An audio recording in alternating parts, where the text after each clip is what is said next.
Bueno, en mi opinión, yo siento que es un gran desafío, es una, se puede decir, una meta muy ambiciosa.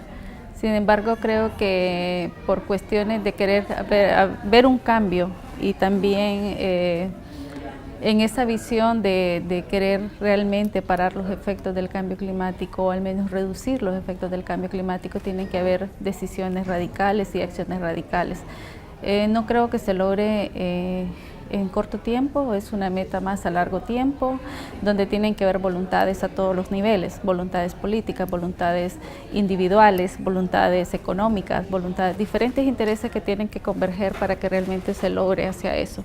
Y eso no es fácil, o sea, estas conferencias, por ejemplo, como la de ahora, la de la COP, y cada año se está haciendo, como son procesos de negociaciones y de conversaciones y de acuerdos, que no es tan fácil llegar a esos acuerdos y a esas negociaciones. Entonces creo que ese es todo un desafío, pero creo que si todos aportamos un poquito de nuestra parte o estamos aportando un poco hacia esa meta, en algún momento se va a lograr. No sabemos si es dentro de una generación, a la larga otra generación, pero que sí, eso creo que sería la meta ideal, porque si no vamos a colapsar, ¿no?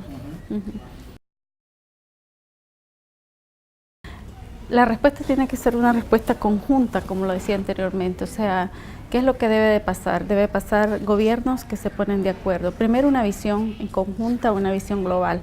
El clima no es un clima que solo afecta a una región, es un clima global.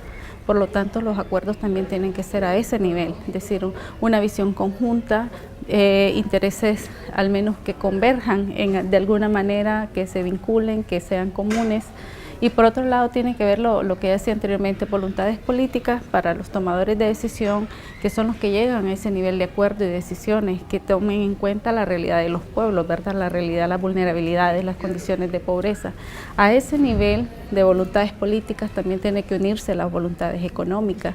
Recordemos que las grandes contaminaciones realmente las hacen las grandes empresas, que son sectores económicos fuertes y grandes, donde la parte política tiene que converger para tener una respuesta concertada, es decir, para que realmente logren haber un cambio dentro de estos sistemas económicos, da unas energías, el uso de energía más limpia, ¿verdad? Para que realmente haya una reducción real de las emisiones. Pero por otro lado también tiene que haber una convergencia de intereses individuales e intereses sociales, porque estamos inmersos dentro de un sistema social consumista a veces, donde estamos cada vez los seres humanos y las sociedades en conjunto inmersos dentro de eso, que estamos generando cada vez más contaminación, menos solidaridad y menos compromiso social y menos compromiso ambiental.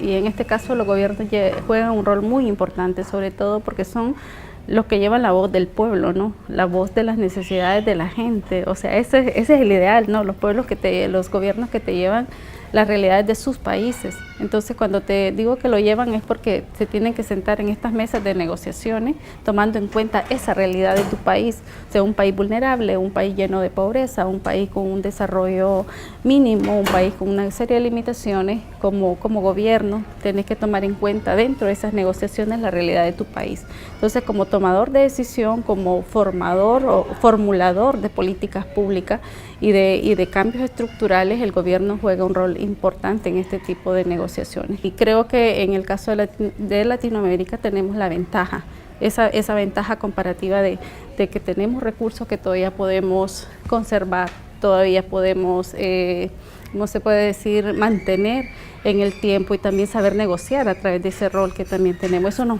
nos hace fuertes delante de negociaciones y los gobiernos tienen que tomar en cuenta esas realidades. Por otro lado, considero que la pobreza es el principal reto de la vulnerabilidad, es decir, nos hace vulnerable hacia el cambio climático una pobreza extrema, cada vez más y más. Entonces, los gobiernos deben de enfocarse a fortalecer hacia más programas sociales, más programas económicos que conlleven a la reducción de esta pobreza extrema, para que realmente haya más fortaleza y más resiliencia para estos efectos que son cambiantes. Bueno, en Nicaragua como país estamos inmersos dentro de las políticas y los lineamientos, digamos, a nivel mundial de lo que el cambio climático en relación al cambio climático se está trabajando. pues tiene toda una serie de estudios y estrategias de adaptación vinculados al cambio climático. Incluso el gobierno, su principal foco es la adaptación al cambio climático. Trabaja un poco ligado a la mitigación, pero más que todo en el concepto de red plus y todo esto, la conservación de bosques. Sin embargo, el mayor esfuerzo y la mayor inversión está enfocada hacia la adaptación al cambio climático. A nivel de país, considero que a nivel de la población necesitamos mucho más información todavía, se necesita más sensibilización para entrar a conservar más los recursos que tenemos. Sin embargo, hay una sensibilización de cara a la reforestación y a la preservación de los recursos, en este caso los bosques, los ríos en nuestra región.